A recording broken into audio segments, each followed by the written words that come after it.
Après un drôle d'été, une drôle de rentrée pour Lucie Castet.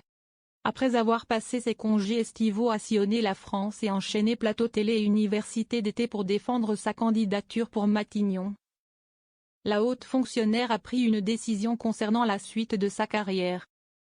Interrogée par Apolline de Malherbe sur BFM TV ce jeudi 29 août, celle qui travaillait jusqu'alors pour la ville de Paris et dont les ambitions ont été douchées par la décision d'Emmanuel Macron de ne pas la nommer, n'entend pas reprendre sa vie professionnelle là où elle l'a laissée une fois désignée par le nouveau Front populaire. J'ai pris sur mes vacances pour aller à la rencontre des Français, explique-t-elle. Maintenant que les congés s'achèvent, je vais mettre un terme à mes fonctions de directrice des finances à la mairie de Paris. La haute fonctionnaire précise qu'il ne s'agit pas d'une démission et que les modalités pratiques sont encore en discussion avec la municipalité.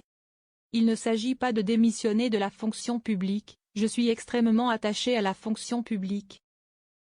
Je suis fonctionnaire, et j'y accorde une très grande importance, ajoute celle qui envisage plutôt de se mettre en disponibilité.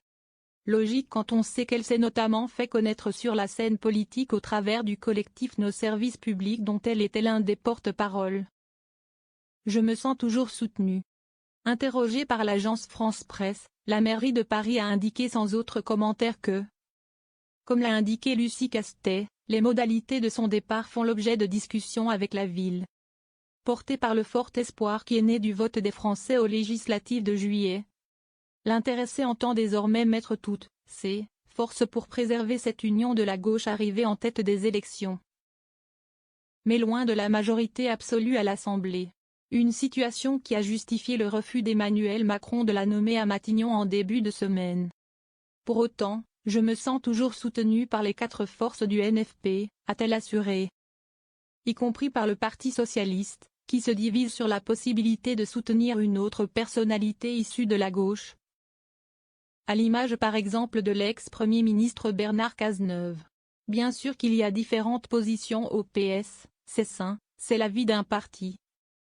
A relativisé Lucie Castet, affirmant n'avoir aucun problème personnel avec Bernard Cazeneuve, qu'elle estime et qu'elle respecte, tout en doutant qu'il soit en mesure de porter une autre politique que celle du chef de l'État.